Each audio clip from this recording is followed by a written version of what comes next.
দেখো দেখো ভাই, এই লোকটা তার স্ত্রীর জন্য খুব দামি একটা কাপড় চুরি করলো, কিন্তু কোনোভাবেই সে সিকিউরিটি গার্ডের হাত থেকে বাঁচতে পারলো না।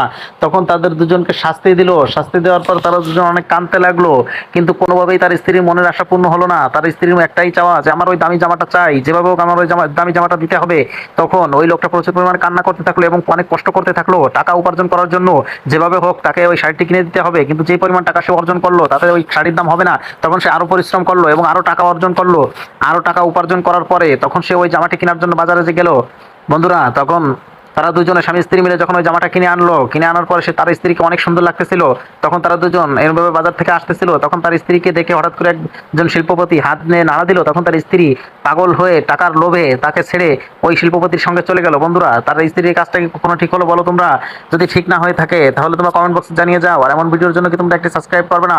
অবশ্যই সাবস্ক্রাইব করবে কিনা জানিয়ে যাও। সাবস্ক্রাইব করে যাও বন্ধুরা তোমরা, প্লিজ প্লিজ।